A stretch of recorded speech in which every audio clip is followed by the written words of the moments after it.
Graças a Deus por mais uma oportunidade de estarmos na presença do Senhor Jesus. Amém? Pai do Senhor, Pai do Senhor, Pai do Senhor, Pai do Senhor, vim trazer uma palavra para vocês, se é que vocês aceitam isso, não é? Igreja, eu digo a vocês que a insistência de um homem escolhido, ela realmente é latente no peito, né?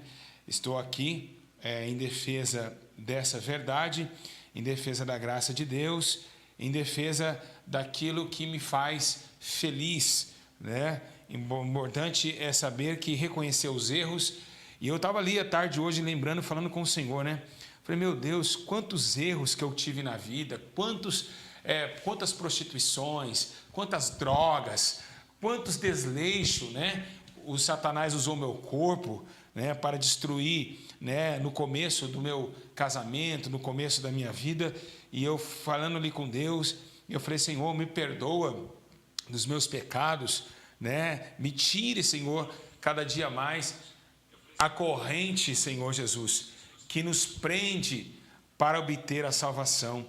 E foi que, né, chorando bastante, hoje à tarde eu chorei muito, arrependido dos meus pecados, né, ali falando com Deus, tudo que eu passei, né, tudo que o inimigo, né, Satanás, ludibriou a minha mente, me amarrou com grandes correntes e me fez ali o seu servo. E eu vendo, né, tudo isso, eu pedindo a Deus um conselho, e eu passei aqui e Deus me deu uma palavra e eu falei, eu tenho que trazer isso para os irmãos, né? Não era algo que nós combinamos de estar aqui hoje para vocês, para trazer essa palavra, mesmo ainda eu com muito pouca força. Tenho passado lutas terríveis, realmente lutas demais, mas sempre lutando, sempre querendo algo mais. Queria que você compartilhasse esse vídeo, os irmãos do Telegram não receberam, mas, logicamente, que eu vou ter que trazer para vocês aquilo que Deus me trouxe, tá bom? Bom, irmãos, primeiramente, antes de mais nada, eu só queria dizer algo para vocês. Nós estamos, sim, vivenciando, sempre falo aqui no começo, né, dias difíceis, de trevas, enfim, dias de muita preocupação. E a questão maior de nossa vida não é olhar aquilo que nós cometemos, pelaquilo que a gente já fez, pelaquilo que a gente já pecou. Porque se nós olharmos para o que passou, nós nunca vamos conseguir entender o presente de Deus, aquilo que está nos reservado. Quando nós ganhamos caráter, que é uma coisa que não é fácil receber, porque o caráter é algo que você ganha com experiência daquilo que você já passou, você ganha maturidade. Então, caráter é algo de você construir uma linha, um raciocínio e não mudar aquele raciocínio. Logicamente que os prazeres da carne, eles vêm, eles batem na porta. Se você ficar fraco, você vai cair em tentação. Pode ser cair em adultério, você pode cair em homicídio, em contenda, é obras da carne, né? E por que nós estamos falando sobre isso? Que hoje muitas pessoas falam, meu Deus do céu, eu caí, eu matei alguém, eu não tenho mais perdão. Você tem perdão, né? Toda ação carnal é perdoada pelo poder do Espírito.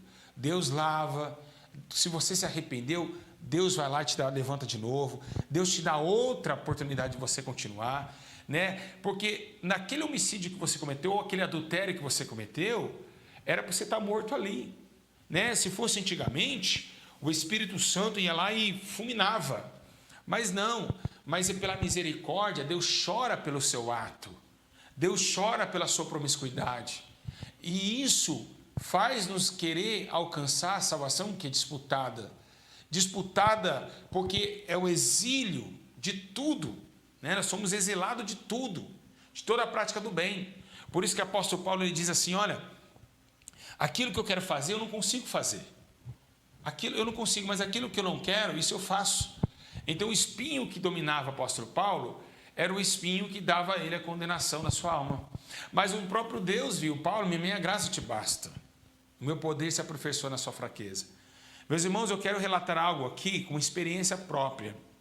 O que faz mais as pessoas e os casamentos entrar em adultério? Primeiro, drogas. Quando o homem usa droga, ele perde o domínio de si. Então ele não tem mais a maturidade, ele não tem mais o temor da traição. Quando o homem bebe droga, eu digo drogas e bebidas, ele perde, ou seja, a mulher também, ela perde a noção do perigo. Então ela já está dominada. Quando se domina, algo se domina no vício, nas drogas, leva a qualquer lugar que eles quiserem, tanto a morte, tanto o adultério. Então o adultério, para quem usa droga e para quem bebe, é muito mais 100% de eficácia, né, que vai dar o checkmate, do que quem é sã. Quando a pessoa trai com sã consciência, é porque realmente ela está desleixada espiritualmente. Mas quando o homem está drogado, quando o homem está fora de si, ele já está amarrado, ele não tem coordenação daquilo que ele está fazendo. Então, a maioria de todas as traições no casamento, de todas as traições, é culpa das drogas, amizade e bebida. Então, eu estava falando com Deus, né, de quando eu passei pelas drogas, pelo crack, como o diabo leva você em onde você quer. Ele te leva para a biqueira daqui, depois da biqueira daqui você vai para a biqueira de lá, olha que vai ver se já está saindo com pessoas que você nunca viu na sua vida, e aí você fica preso naquele demônio. Então, realmente é uma tortura o pecado. O pecado realmente, ele é a destruição de toda a alma. E ele mata, ele sufoca, né? Realmente, ele deixa o homem cego, né? Então, vamos hoje falar algo muito sério sobre a questão do caminho para a salvação. Quem é esse caminho, né? Qual é esse caminho da salvação? O que ele está produzindo para nós, né? Qual a conduta da salvação da nossa alma? O que a nossa alma precisa? Será que podemos? Será que conseguimos chegar nesse plano de salvação? Por que a palavra salvação? Salvação é uma palavra para quem está em perigo ou quem está preso ou quem está morrendo. Ou, por exemplo, alguém está se afogando, vai lá o salva-vidas. Ele vai lá, mergulha no rio, vai lá e te salva. Salvação para quem está preso. A pessoa está presa e ela presa, ela não consegue comer nem beber. Então alguém vai lá e desamarra a pessoa para salvar a sua vida. Então toda salvação vem através de salvar a vida, salvar a existência, salvar a criação, salvar aquilo que está vivo. Por quê? Porque é vida, então vamos salvar ela. E é esse tema que nós vamos abordar hoje. Por que aconteceu o plano da salvação? Como aconteceu e por que aconteceu o plano da salvação? Por quê? Será que nós estamos realmente presos? Será que nós estamos totalmente afogando no rio da vida, dessa amargura de vida? O que estava acontecendo conosco? O que aconteceu conosco? Qual foi o sentido? O que aconteceu? E é por isso que nós vamos estar trazendo essa palavra. Da onde veio e por que veio a salvação a todos os homens? Então nós vamos estar trazendo essa palavra para vocês, né? Levando em consideração a isso, queremos que vocês prestem muita atenção e que vocês continuem compartilhando e dando like nos vídeos. Amém? E nós vamos estar orando a Deus para que o Senhor fale conosco nessa inspiração poderosa, né? E nessa inspiração poderosa que vem da palavra de Deus. Abre comigo a Bíblia Sagrada, você que está em casa. Glória a Deus, né? Graças a Deus. Glória ao Senhor Jesus. Vamos lá? Pegou a Bíblia aí? Vamos lá. Todo mundo conhece essa palavra. Atos, capítulo 2, verso 21. Atos 2, 21. Rapidinho, meus irmãos. Bora. Acelera aí. Atos 2, 21. Glória a Deus. Está escrito assim: e todo aquele que invocar o nome do Senhor será salvo. Repetindo, e todo aquele que invocar o nome do Senhor será salvo. Amém? Glória ao Pai, ao Filho, glória ao Espírito Santo de Deus. Graças a Deus. Vamos falar com Deus, vamos pedir direção ao Espírito Santo para que o Espírito de Deus fale conosco também. Meu Pai eterno, eu te peço a tua graça, a tua misericórdia, por estar aqui trazendo a sua palavra a todos os seres viventes que estão me ouvindo e estão me vendo também. Senhor, eu te peço que o Senhor tenha misericórdia da minha alma, que o Senhor fale comigo, que o Senhor me dê graça para suportar as lutas, as dificuldades. E eu sei, Senhor Jesus, que o Senhor é bom e a tua misericórdia dura para todos sempre. Obrigado por esse momento, obrigado por ter me perdoado, me dado força para continuar. Me perdoa quem eu ofendi, que um dia na terra, um dia alguém que nós, ó Deus, pelejamos contra, e assim, Senhor, o Senhor nos deu força e colocou a sua graça. Assim eu te agradeço em nome do Pai, em nome do Filho e em nome do Espírito Santo de Deus. Glória ao Pai, ao Filho, ao Espírito Santo. Igreja, preste bem atenção no que o Senhor quer falar nesse momento para vocês. Igreja, estamos diante de uma palavra muito interessante, uma palavra onde está escrito no livro de Atos, capítulo 2, 21, dizendo que todo aquele ou aquela que invocar o nome do Senhor será salvo. Queria deixar bem claro aos irmãos que a terra realmente ela não tinha esse processo. A terra vivia em paz. A terra ela vivia num sentimento de muita graça. E por quê? Porque o próprio Deus, o Criador dos céus e da terra, quando criou Adão, visitava Adão no paraíso, trouxe a Adão uma aliança eterna, dando vida diante do barro e tirando da sua costela a sua esposa Eva, colocando em si a costela como a disjuntora, ou seja, aquela que dá estrutura para que o homem fique de pé. Porque todo homem que corta, e por que a Eva foi feita tirada da costela? Porque todo homem que quebra a costela, ele anda meio calejando, de um lado caído. Então Deus fez a estrutura costela em meio ao corpo humano, para que a mulher habitasse diante do homem e mostrasse que da costela ela veio para equilibrar toda a conduta do homem. Embora seja que no meio da costela houve o atributo satânico, ali foi quebrada a costela de Adão. E a Bíblia diz que depois que Eva peca, incentiva o homem a pecar, o homem anda em caminhos tortuosos. A retidão acabou. O homem está torto. Acaba a aliança de Deus para com o homem. A terra começa a chorar. A criação, parece que os passarinhos não têm muito mais alegria em cantar. Parece que tudo vai se acabando. A Bíblia menciona que quando eles pecam, Deus lá do céu vem descendo e, sabendo do seu pecado, ele pergunta a Adão: aonde está? Vergonhado do seu pecado, por Eva intitulado a ele pecar. E Adão agora no mundo espiritual ele está torto, porque a sua mulher, que era para ser disjuntora, quebrou sua própria costela. Assim, Deus começa um juízo na terra. E o primeiro julgamento aconteceu no Éden, onde Deus julgou o homem, dizendo que ele ia morrer certamente e não viver. O outro julgamento também que aconteceu na terra, a Bíblia diz que Deus chama Eva e diz que da serpente e a Eva daria uma inimizade. A mulher já não poderia mais ter amizade com a serpente e vice-versa. A Bíblia diz que também quando Deus chama Eva, chama Satanás, o Lúcifer, para conduzir a ele a também um juízo de tributo.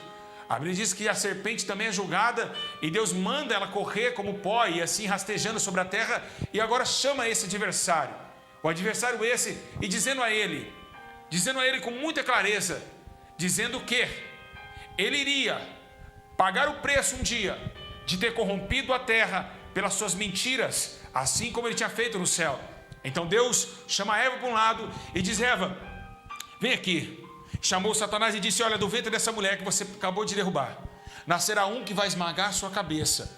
E assim a terra anda em desespero, porque agora o homem é expulso do paraíso. A Bíblia relata que no meio da árvore da vida vem um anjo com uma espada.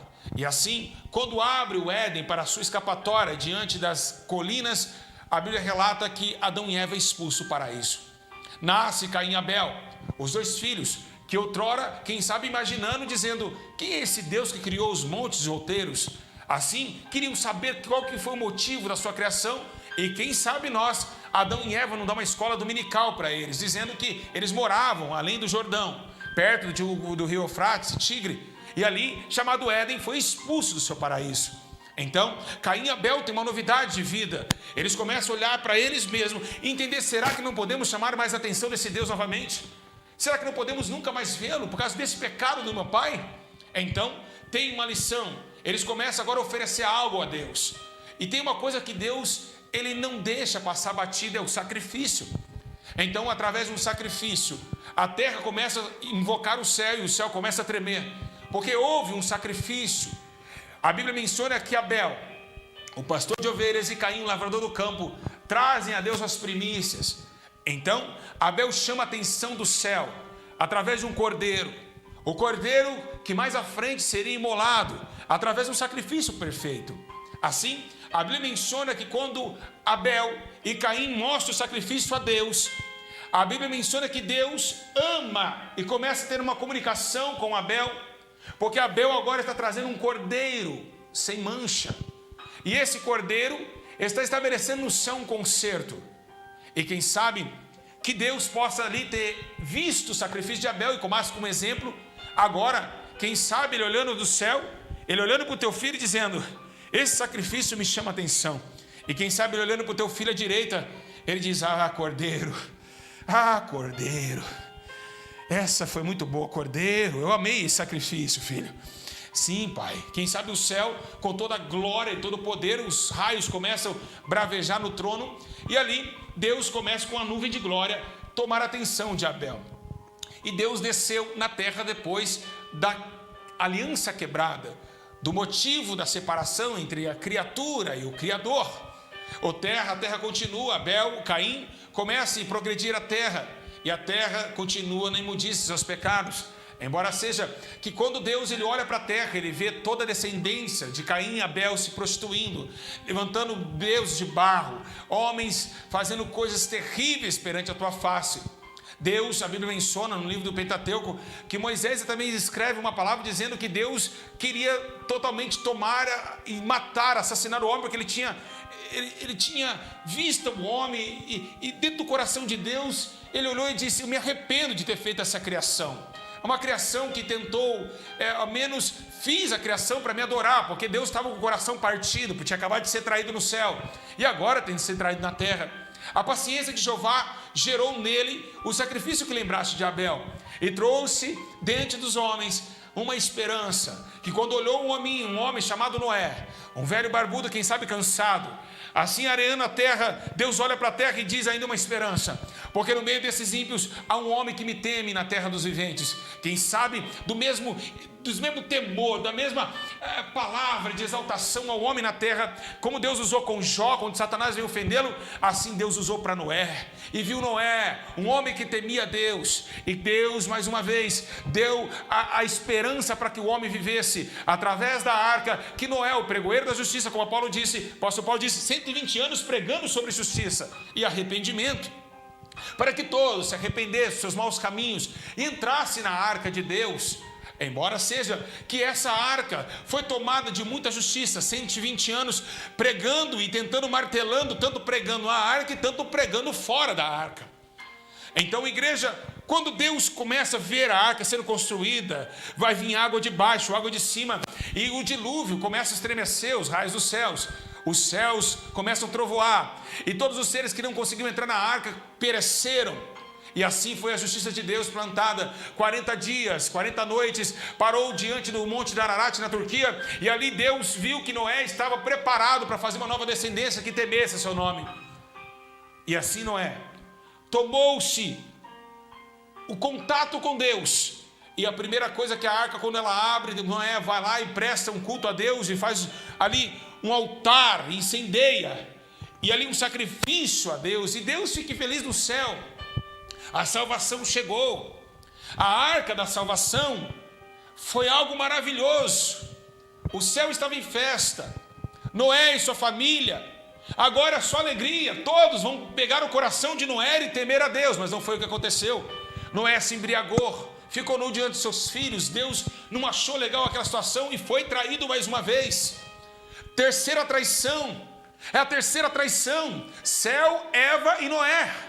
Então a salvação de Deus estava ganhando força dentro do seu coração, mas estava ganhando lágrimas nas suas ações, porque toda vez que Deus queria salvar, Deus entristecia. Toda vez que Deus queria salvar o homem, Deus chorava no céu. E quem sabe essas nuvens de chuvas era a lágrima do nosso Senhor. É esse motivo que nos faz entender como Deus nos ama. Se João um dia olhou e disse: Deus amou o mundo de tal maneira que deu seu único filho, para que todo que nele crê não morra, mas tenha vida eterna, é porque João sentiu a glória de Deus, ao ponto de quando Jesus ele desce para a salvação, há um plano todo estabelecido no céu. Deus então, por sua vez, tem uma promessa com Abraão, chama Abraão e diz para ele que tem uma nação gigante esperando Abraão. Assim Abraão, Isaac e Jacó ganham a descendência da salvação para uma nação. Se Deus viu que não podia salvar o mundo inteiro, Deus estabeleceu para ele um concerto de uma nação. A nação que estaria relatada em cima dos lombos de Jacó em Betel. A nação que lutava com o anjo pelas suas vitórias. A nação de Israel. Quando Deus chama Rabandagashai e Jacó, Deus coloca Jacó. Agora Jacó, presta bem atenção, tu não é mais Jacó não, tu é Israel. Tu é Israel porque ele brigou com Deus. Então Deus coloca em cima de Jacó uma esperança, a esperança de uma nação que temeria o teu nome, que poderia dizer que o Senhor é Deus.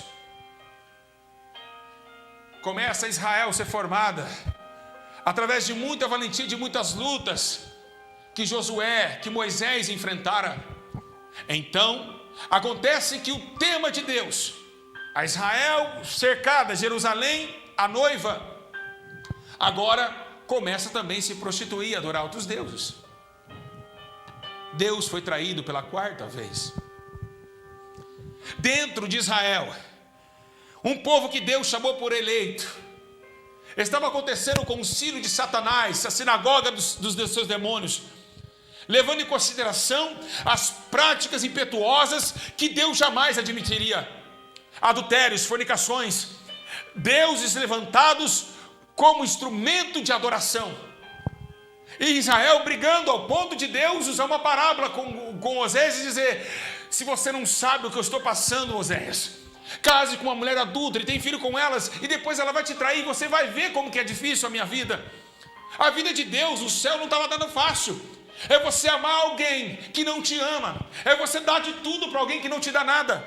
A adoração era dele. Então ela foi ofuscada diante da criação de Israel, aonde Deus colocou como o grande patriarca Abraão, e também pelo dominado coração de Davi, para reinar no meio de um povo que não queria, ao ponto de Deus olhar e dizer: eu fui procurado por um povo que não me encontrava. Eu me deixei se achar para esse povo.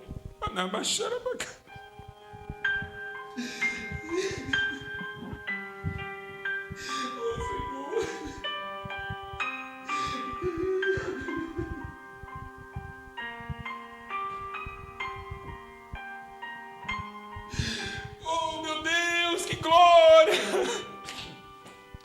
Eu estou sentindo o que Deus está sentindo nesta noite. A quarta traição não foi tão fácil assim. Foi dias de problemas, dias de lutas, de angústia, de dor, de sofrimento. Mas aí, como os profetas já diziam, que a única solução para tocar novamente uma nova aliança que foi quebrada no Éden era o tema de chamar e lembrar que um dia Deus lá no Éden algo fez com que seu coração fosse feliz por alguns momentos, para lembrar que um dia teve um cordeiro no prato de Abel, na pedra de sacrifício de Abel. Então Deus, antes de enviar o cordeiro, ele testa Abraão. Ele manda Abraão subir no monte com o filho Isaac, o único que ele tinha, e diz: Abraão, agora é a hora do sacrifício, coloca teu filho. E quando Abraão foi fazer o cutelo diante de Isaac, um anjo aparece e diz: Abraão! Abraão! Não faça tal coisa.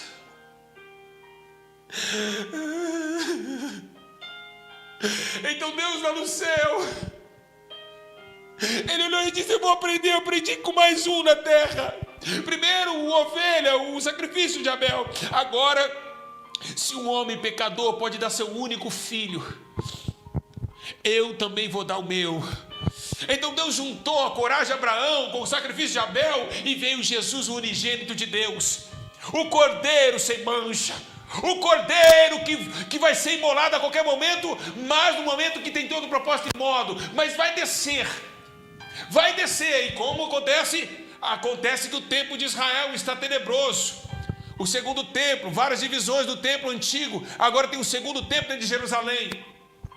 30 anos se passa, mas antes desse tempo aparece um menino, filho de Isabel e Zacarias, que começa a profetizar no deserto, que arrependei-vos, quem vos ensinou a fugir da ira de Deus?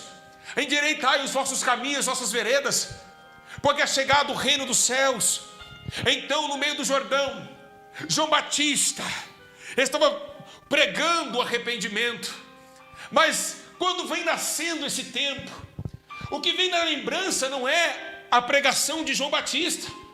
Quando vemos a salvação, que vem a lembrança é com uma mulher chamada Maria, o anjo Gabriel aparecendo para ela e dizendo: mulher, tu é bem-aventurada entre as mulheres, vai nascer um filho no teu ventre. Como assim? Eu nunca deitei com homem. Vai nascer e seu nome será chamado Emanuel, Deus conosco, o príncipe da paz, e esse vai salvar o mundo.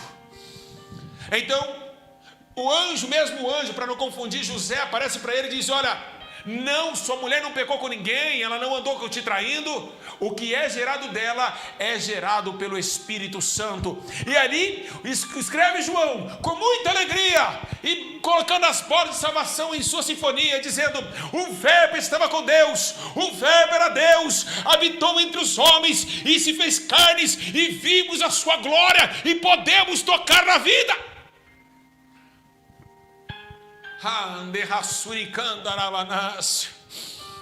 Dá para sentir a glória de Deus aí na sua casa? Sinta a glória, sinta. Oh, meu Senhor nos limpa, nos purifica. Oh, aleluia.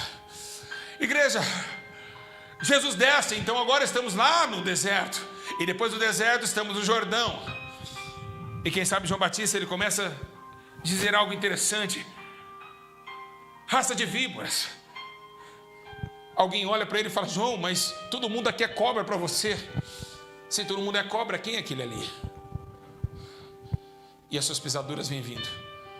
Ele olha e diz: ei, na minha percepção, pelo Espírito eu estou falando isso, esse aí não é cobra não. Eis aí o Cordeiro de Deus, que tira o pecado do mundo.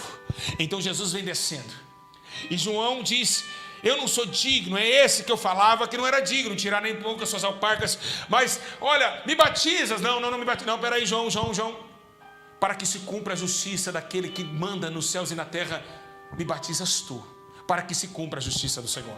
Quando Jesus é batizado, uma pomba com efeito do Espírito desce sobre Jesus, e descendo sobre Jesus, toma nele o concílio e leva ele ao deserto. Jesus foi triturado, era necessário que tudo isso acontecesse, pois está escrito: pelas suas pisaduras nós somos sarados. Então, as pisaduras de sofrimento trouxe ao homem a perseverança de um dia acreditar que a salvação estava na terra, e que o caminho se abriu a uma terra que não tinha caminho, e que uma luz se acendeu em meio às trevas, e nós vimos uma grande luz. Essa luz, a palavra, que trouxe a todos os homens que estavam cegos, vivenciando este mundo pelos seus prazeres, a entender o caminho da salvação e do plano de Deus. Deus precisou moer teu filho, e teve prazer nisso, para levar e trazer a nós todos o cativo, ao ponto de Jesus, na sua primeira pregação, dizer: ei, está escrito algo aqui, eu vou ler: o Espírito do Senhor está sobre mim.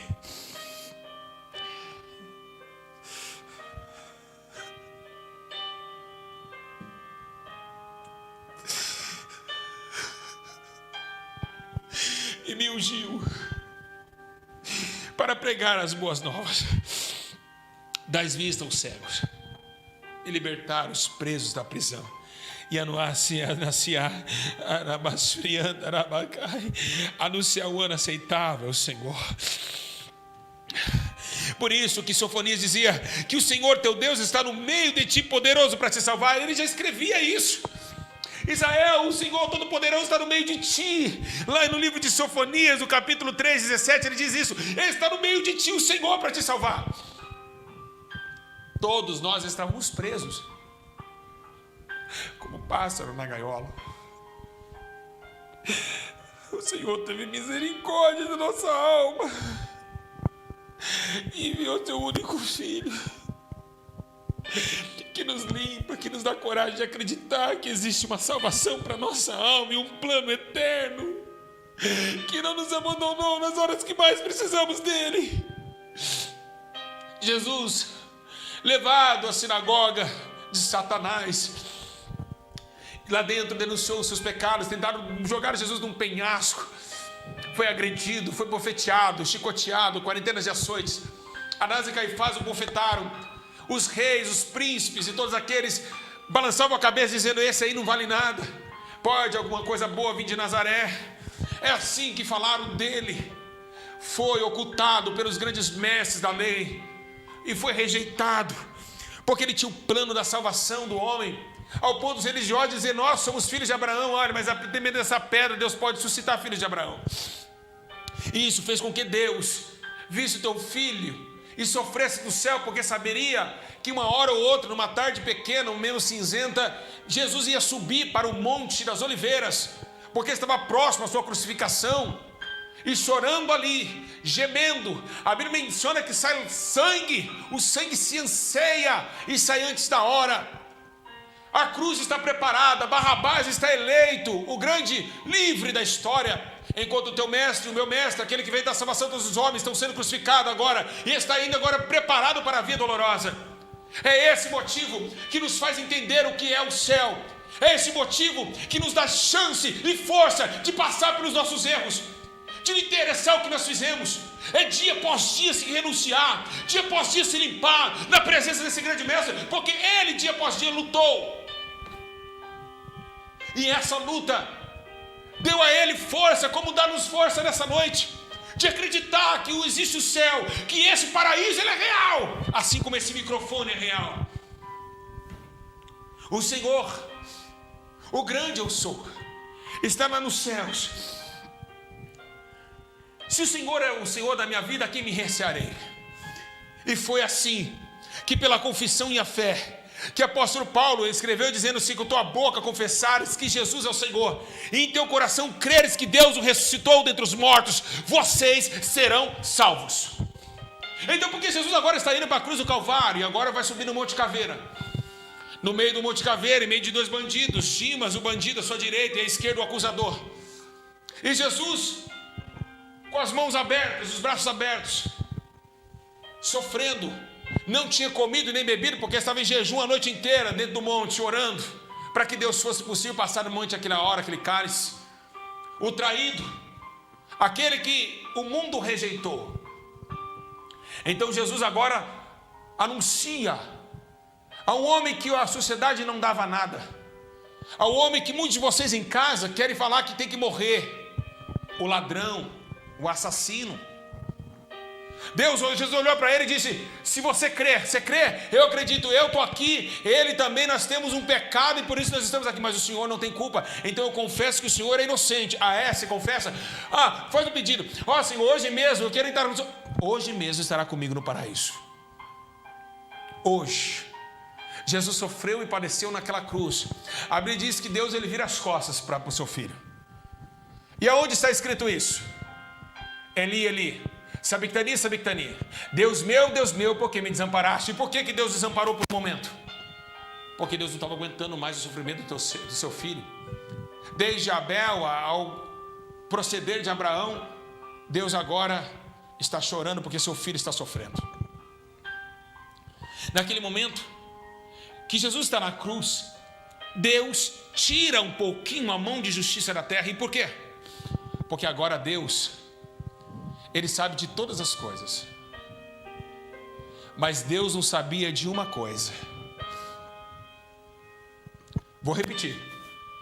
Você pode estar em casa, eu estou cheio do Espírito Santo aqui para falar. Você pode estar em casa perguntando: mas peraí, pastor Júlio, peraí.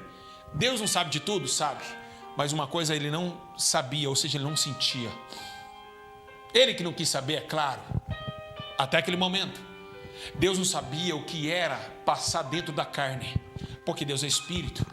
E agora ele entende o porquê que você chora. Ele entende porquê que você muitas vezes quer sumir da sua casa, quer meter o pé em tudo, né? Como fala essa palavra, né, tão chata. Mas descer além de tudo, quebrar tudo, chutar tudo, ir embora, sem destino. E é isso que Jesus ele trouxe. Ele trouxe para que você entendesse, para que Deus lá no céu entendesse o que é chorar, o que é sentir dor. Porque Jesus chorou quando Lázaro estava morto. E ele começou a entender a raça humana. E nos trouxe e disse a Deus: Pai, peço que não tire eles do mundo, porque eles são no mundo, mas que livra eles de todo mal, porque não é fácil viver dentro de um corpo pecador. Embora seja o corpo de Cristo, nunca pecou. Mas era difícil, as tentações eram grandes. No deserto foi tentado 3 vezes. Então o plano da salvação, ele veio através do nosso Senhor Jesus Cristo, para salvar os perdidos, para dar luz aos cegos, para fazer os mortos ressuscitarem, ao ponto de olhar e dizer: eu sou a ressurreição e a vida, aquele que crê em mim, ainda que esteja morto, viverá. Eu sou a ressurreição e a vida. Eu sou o caminho, a verdade e a vida. O mundo de morte veio a vida, no mundo de mentira veio a verdade, e no mundo que estava tudo escuro veio a luz e o caminho. Então Jesus veio para anunciar a todos os homens a salvação de todos eles. E não quer, e não tem amor que nenhum deles se perca. Deus não tem amor em ver alguém se perdendo, como você na igreja. Quando um cai, você fofoca da vida dele e diz: olha quem caiu, mas não tem misericórdia e não chora. Se alguém entrar em adultério, aqui no YouTube vira milhões de visualizações. Se um pastor errar, por que Flor de Lis está sendo acusada por vocês? Por que Flor de Lis está acusada por vocês? Vocês não têm amor por ninguém, mas Deus, Ele não quer que ninguém se perca. Ele não é o amor dEle, não é a paixão dEle ver alguém dessa forma. Ele chora, Ele entristece. E é esse o motivo que o Espírito Santo está longe desse mundo, para atuar de forma que atuava no passado, porque os homens são terríveis, incautos da fé, não tem amor por ninguém, não tem misericórdia. Mas Deus teve misericórdia. Se você não perdoa teu esposo, se você não perdoa tua esposa, Deus também jamais te perdoará. Se você não perdoa o teu próximo, você nunca vai herdar o reino dos céus. Porque o plano da salvação foi por amor.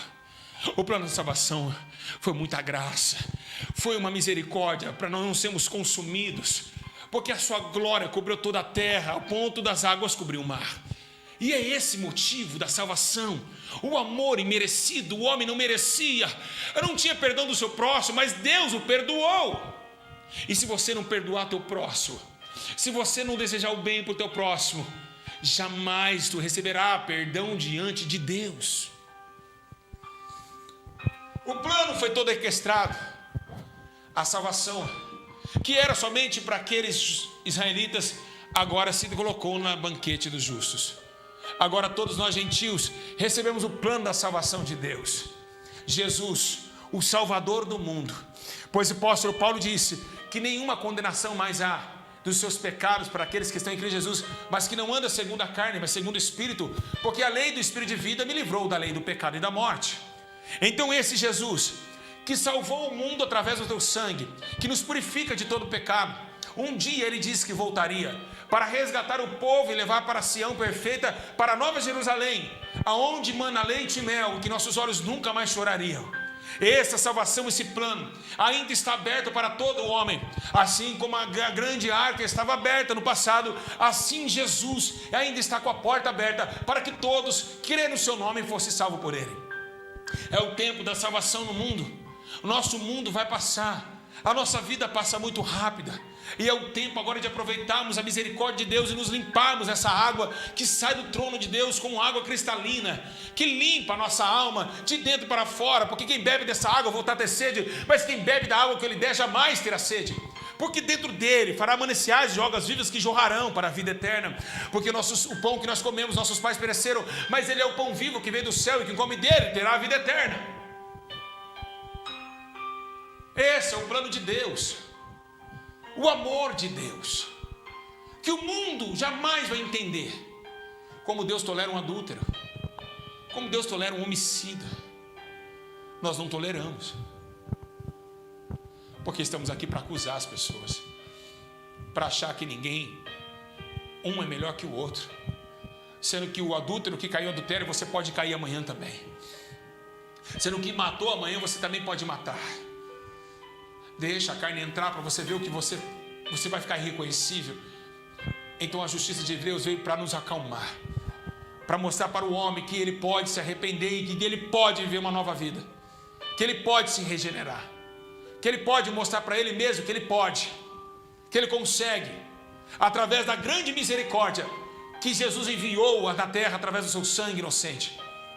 A salvação é um plano perfeito para todos os homens, para todos aqueles que querem Jesus, que querem mudar a sua vida e sair deste mundo de escravidão antes que chegue a arca se feche.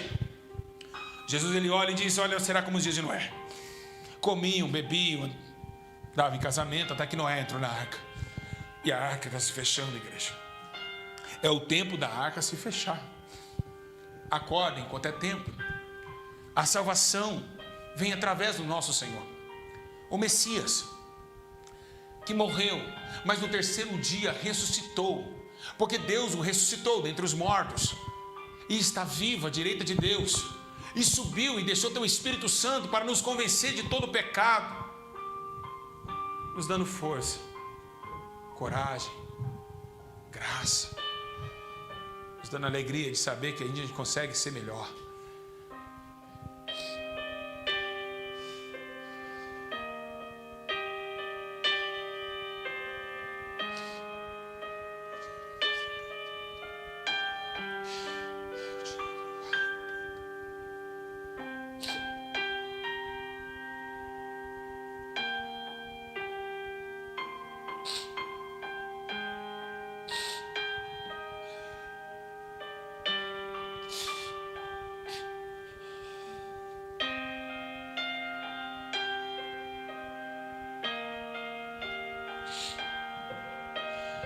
Esse é o nosso Senhor, que nos dá força, coragem, que luta conosco. Então, fazer bem as vossas vocações. Vocês foram eleitos, sejam fortes, porque a salvação, ela é real. Que Deus os abençoe, que Deus os guarde, porque Deus os perdoou e disse para Israel: Israel, eu apago todas as vossas transgressões, por amor de mim, dos meus pecados eu não vou lembrar vocês, dos seus pecados eu não lembro mais, e dos meus sentimentos de vitória, de misericórdia eu perdoo vocês, e dos seus pecados jamais vou lembrar. Ai,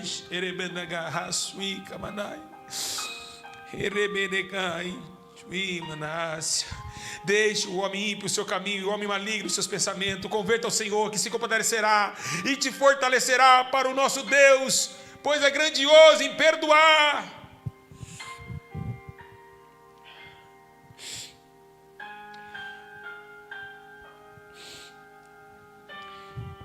Igreja, foi Ele que disse: este é meu sangue, o sangue da nova aliança, que é derramado por muitos, para perdão de seus pecados. Foi Ele que disse isso. Você que está em casa, ainda dá tempo de entrar nessa arca. É uma luta contra o mundo, contra as vontades, contra o raciocínio intelecto, contra as provas da vida. Vocês conseguem. E Jesus acredita em vocês, pois o Filho do Homem não veio para condenar o mundo, mas para que o mundo fosse salvo por Ele. Vou terminar, porque eu não estou aguentando ficar aqui na frente dessa câmera. Que Deus os abençoe a todos, em nome de Jesus. hora de converter e chorar, pois a salvação está próxima. Que Deus nos abençoe, para a glória de Deus.